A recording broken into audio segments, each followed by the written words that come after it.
अस्सलामु अलैकुम वरहमतुल्लाहि वबरकातुह। Class 9 chapter number 1 introduction to biology. आप प्रीवियस क्लासेस में क्लास 5 to 8 डिफरेंट थीम्स पढ़ते आए होंगे। केमिस्ट्री की थीम, बायोलॉजी की थीम, फ़िज़िक्स की थीम, इन सब को आपने साइंस में एक ही जगह पढ़ा होगा अलग अलग थीम के अंदर। लेकिन जब आप बड़ी क्लासेस यानी 9 क्लास के अंदर जब आप आए हैं तो आपको अब ये तमाम सब्जेक्ट्स तीनों अलग अलग पढ़ने हैं और अब इन तमाम सब्जेक्ट्स को आपने डिटेल के अंदर पढ़ना है। तो आइए बायोलॉजी को आज समझते हैं कि बायोलॉजी होती क्या है। आप अपनी स्लाइड में देख सकते हैं बायोलॉजी की डेफिनेशन कह रहे हैं the study of living organisms divided into many specialized fields that cover their morphology, physiology, anatomy, behavior, origin and distribution।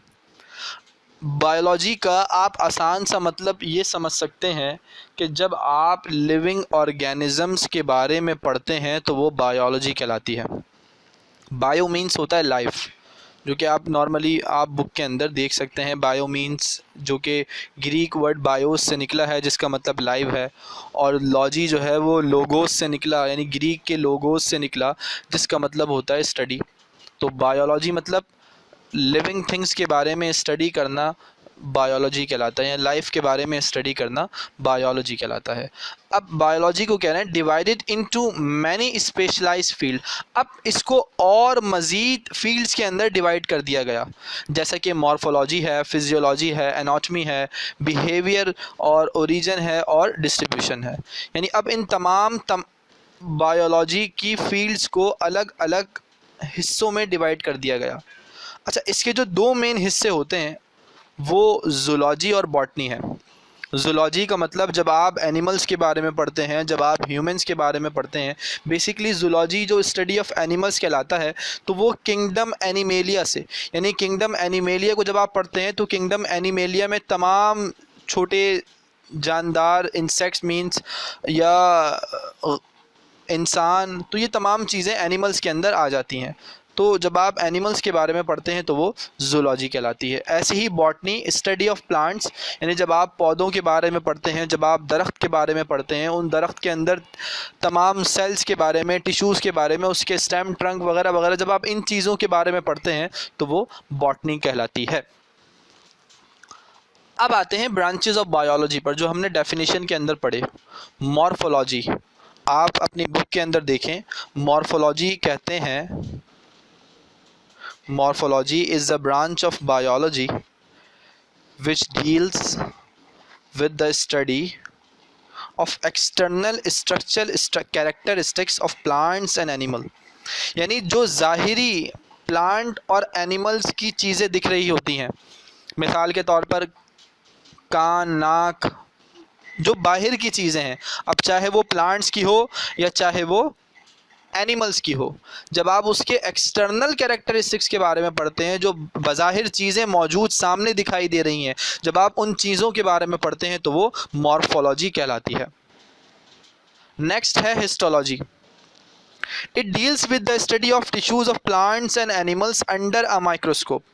यानी जब आप प्लांट और एनिमल टिश्यूज़ को माइक्रोस्कोपिक स्टडी करते हैं, यानी जब आप उसको अंडर माइक्रोस्कोप पढ़ते हैं तो वो हिस्टोलॉजी कहलाती है। नेक्स्ट है हमारे पास physiology. It is the study of functions of different parts of living organism. जब आप जानदार चीज़ों की या जानदार ऑर्गेनिजम्स के मुख्तलिफ पार्ट्स के फंक्शंस के बारे में पढ़ते हैं तो वो फिजियोलॉजी कहलाती है। यानी आप हाथ का क्या काम है, पाँव का क्या काम है, दिमाग का क्या काम है, तो जब आप इन चीज़ों के बारे में पढ़ते हैं तो वो फिजियोलॉजी कहलाती है। नेक्स्ट है हमारे पास genetics. It deals with the study of inheritance including transmission of hereditary characters from parents to their offspring. जो पेरेंट्स से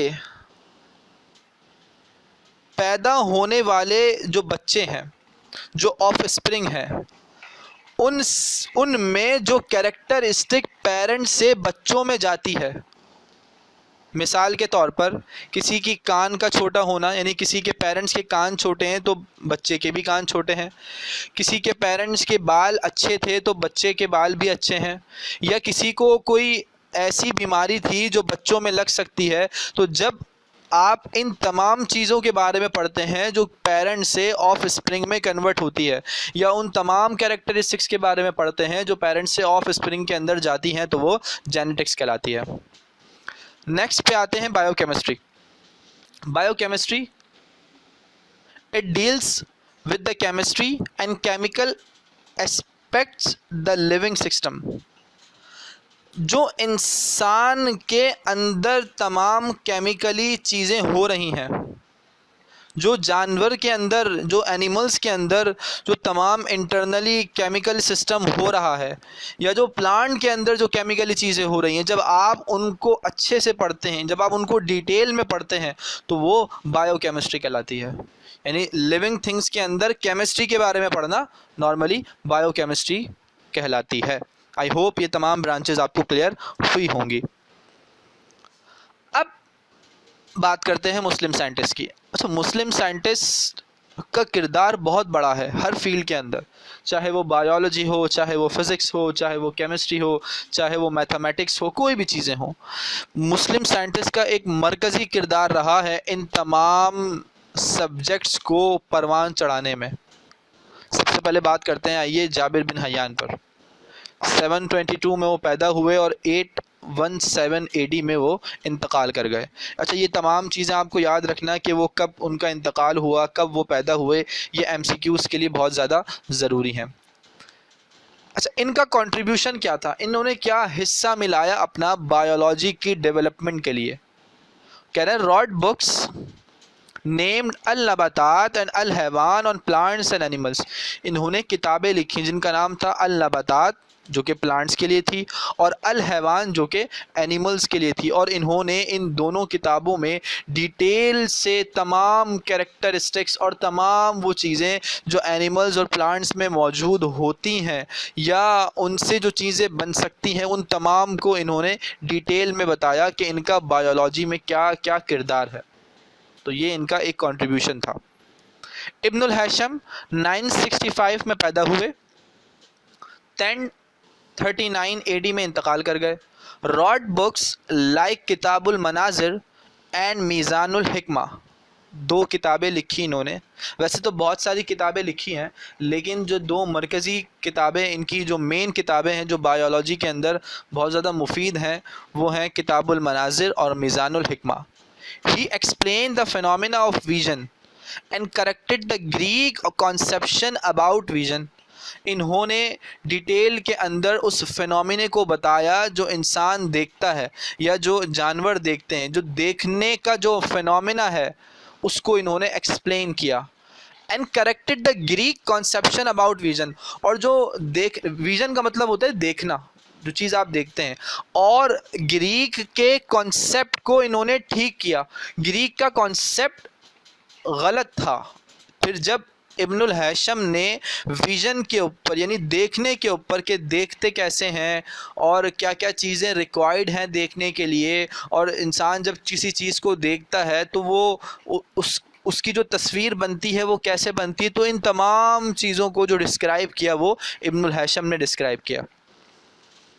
फिर बात करते हैं अली बिन रब्बान तबरी की। 775 में पैदा हुए और 870 में उनका इंतकाल हुआ। रॉट बुक्स फिरदौसुल हिकमा having many illustration and detail articles on philosophy,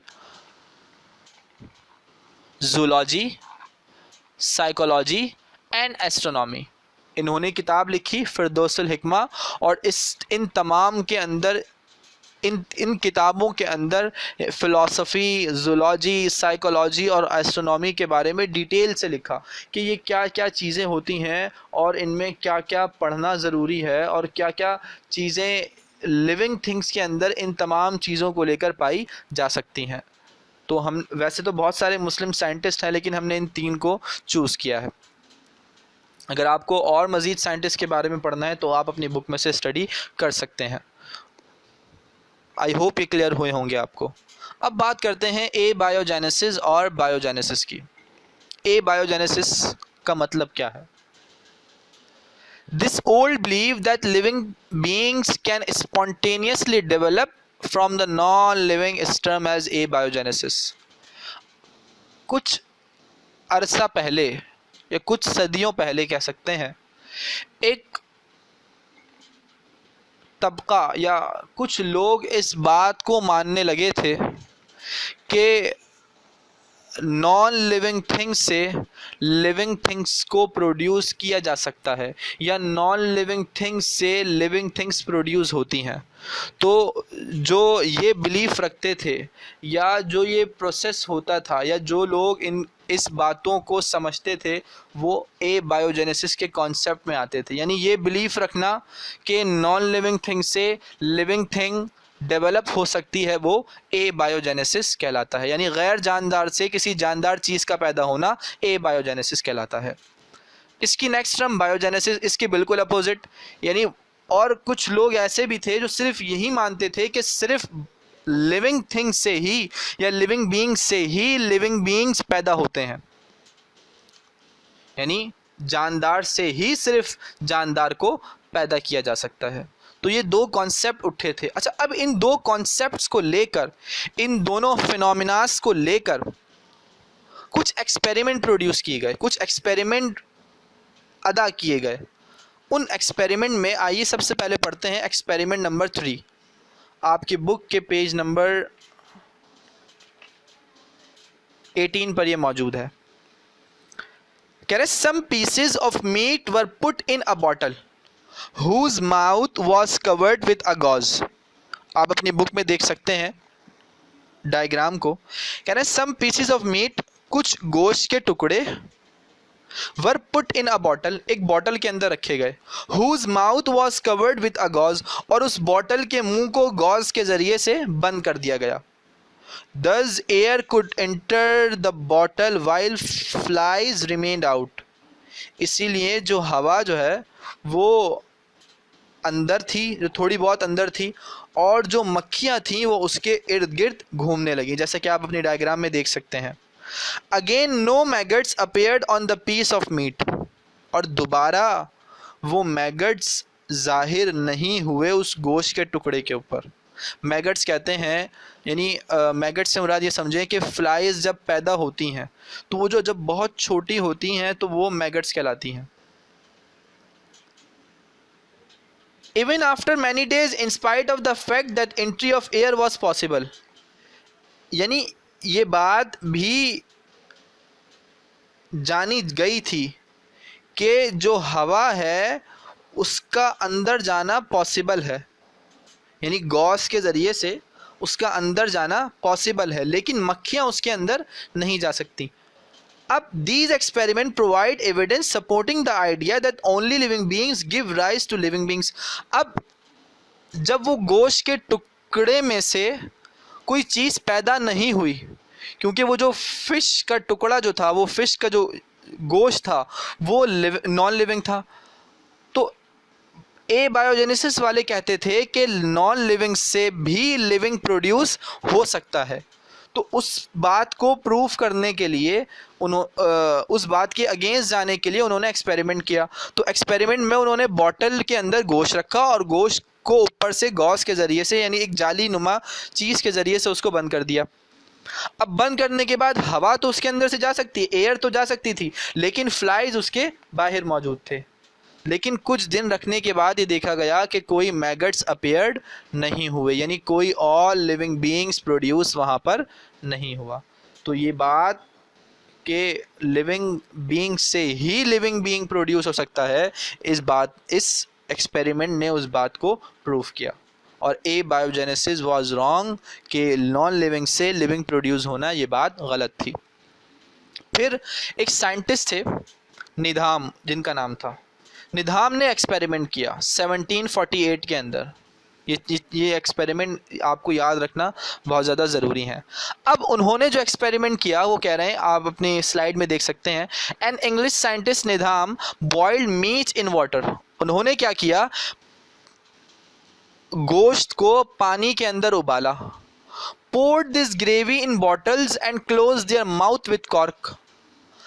अब उसकी जो ग्रेवी थी उसको बॉटल के अंदर डाला और उसका जो मुंह है वो कॉर्क के ज़रिए से बंद कर दिया। After a few days many micro organisms were produce. कुछ दिनों बाद माइक्रो ऑर्गेनिज्म उसके अंदर प्रोड्यूस होना शुरू हो गए उस कवर्ड बॉटल के अंदर। This once again excited the believers of A biogenesis.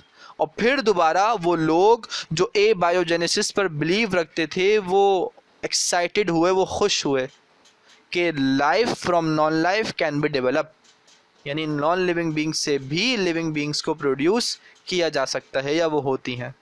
तो अब इन तमाम लोगों ने एक्सपेरिमेंट तो करे, लेकिन आखिर में जो कमीशन ऑफ बायोलॉजी थी उन्होंने इस बात को प्रूव करा कि क्योंकि और मज़ीद आगे जब एक्सपेरिमेंट पास्टर्स ने किए और दीगर साइंटिस्ट ने जब इन चीज़ों को प्रूफ करना चाहा तो उन्होंने आसानी से प्रूफ किया।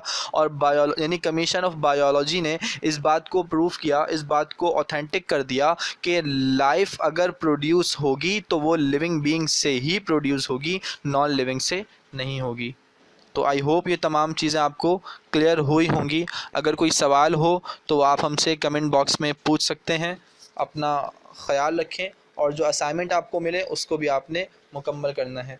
वालेकुम अस्सलाम व रहमतुल्लाहि व बरकातुहू।